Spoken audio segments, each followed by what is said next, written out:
In today's episode, I want to get into second photographer etiquette. And this video came from Ron, one of our subscribers, told me about a situation that he dealt with a second photographer, which inspired me to make a video about second photographer etiquette. I didn't think I'd have to make a video about this, but there are some things that I guess we teach our team also that maybe if you're a second photographer who's starting out, this could help you to be the best version of yourself, to be the most respectful second photographer that you can be. So let's go ahead and get into it. The best thing that you can do, I mean, in any situation in life, is you ask what the protocol is, ask what the rules are. Now, with us, it's very simple because I have a checklist. I give you guys, if you shoot for us, you know what is expected of you, you know what we recommend.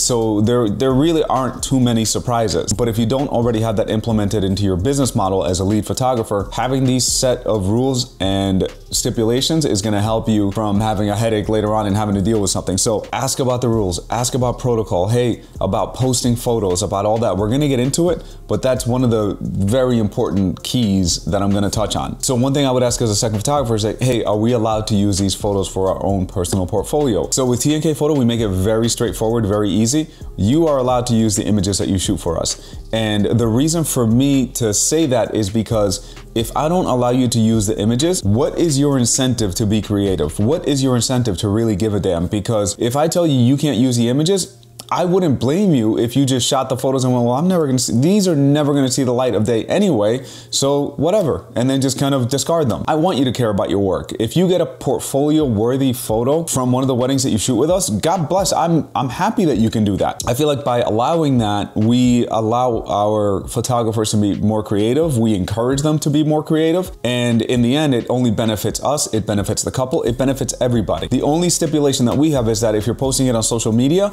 that you tag Shop for TNK Photo and tag us, and that you leave the logo on.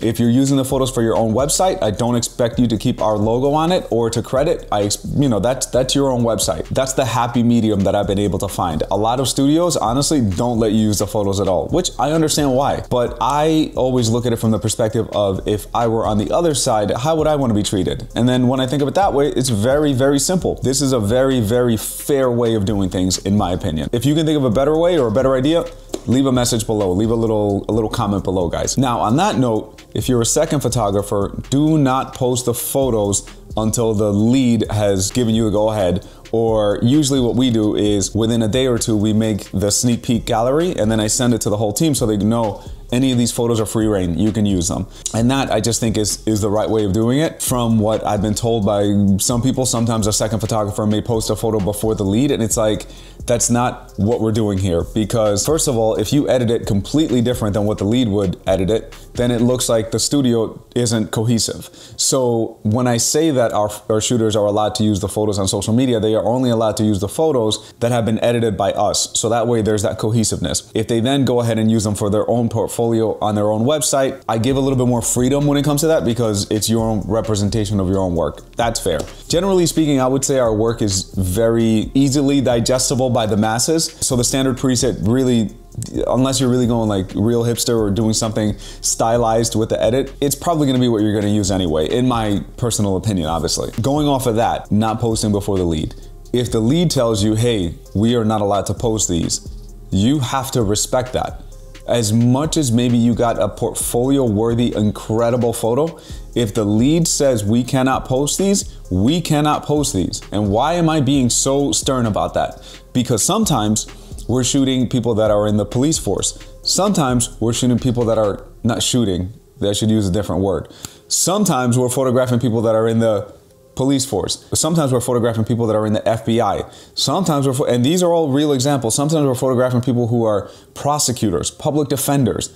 Do you think that they want their photos posted all over the place for someone that may want to harm their family? Probably not. So if a lead photographer tells you we are not allowed to post these, there's reasons for it and you have to abide by them. And I know there's going to be people that are assholes out there who will go, well, technically I own the rights to these photos because I took them, blah, according to the law and all this.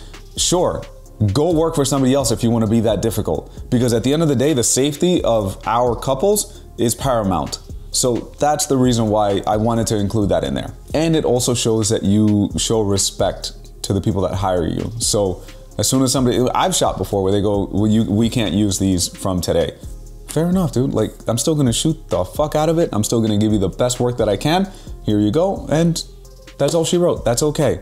And sometimes you just have to shoot for the day, and that's okay. It's rare. I would say we get probably like 1 out of 75, something like that. Maybe even 1 out of 100 that don't let us post the photos. The rest, I mean, we have 99 other weddings. I'm pretty sure we got some real good photos out of those other weddings that it's gonna be okay. Another thing I would say is always show up early. If we say we have a start time of 11 a.m., I expect my second photographer to be there at 10:30, no later than that. Because sometimes we have to scout around, sometimes we have to get our equipment ready, I have to see that everybody has what they need. Sometimes it's a pain in the butt to find the hotel room. Sometimes we have to get a key from the main desk, sometimes they don't give it to us, and now we have to sneak our way in somehow. I don't wanna bother the bride, so all these things, it adds time. So at least half an hour early. However, going off of that, don't ever go to the bride or the groom's room before the lead. Why would I say that? Because if you show up, even if you're early, great. You get there at 10:30, 10:45, you're already in the room, and they're going, where's the lead photographer? It doesn't make the lead photographer look good, even if you're early, because you're there and they're going, why is the second photographer here early? Like, why, or here on time? According to them, usually when we're shooting a wedding, they don't know what time it is. So they're assuming you're on time and that the lead is late. Don't do that. Wait for your lead and then you guys go in together. I mean, with us, we time sync, we exchange cards, we do all this. So none of our photographers would do that, but I'm gonna mention that for this video's purposes. I mean, this next one should go without saying, but I'm gonna say it anyway, because guys, common sense is not that common. So handing out business cards. I mean, that, you guys know what I'm about to say if you're good people. Obviously, you're not gonna be handing out your own business cards when you're out shooting for somebody else. When you're shooting, you hand out whatever studio, whatever photographer's business card that you're shooting for that day. I don't think I need to elaborate on that. If you don't have any, get a few from them. We have a QR code, so everybody has it on their phone. If somebody goes up to them, they can either take a business card or they can just scan the QR code that will take them to the contact information on there. I mean, I think that's pretty straightforward, but I gotta mention it because evidently, you know, things happen. So not with us, but we hear stories. I mean, in the end, this is a pretty simple, pretty straightforward video. It's treat other people how you would want to be treated. It's the golden rule, right? So if you had somebody that was working for you, how would you want them to conduct themselves? How much respect would you expect from them? Well, if that's the case, if you're a second photographer, just show the same amount of respect to your lead photographer. It's not that difficult, but especially with what Ron told me about some nonsense that he dealt with, I felt like I wanted to make this video. You're starting out as a wedding photographer, you're a second photographer, and you know, some of the basic things that you should keep in mind. There you go. I posted another video about how to be the best second photographer. If you guys want to check that out, I'll put it at the end of this and, like, you know, the little marker or whatever. And if you guys made it this far, you enjoy the content, if you would like to subscribe to the channel, I would really appreciate it. We're going to be growing the channel a lot this year, so that's the goal, and you guys can be a part of this journey. So thank you so much for watching, and I hope you guys are having a great week.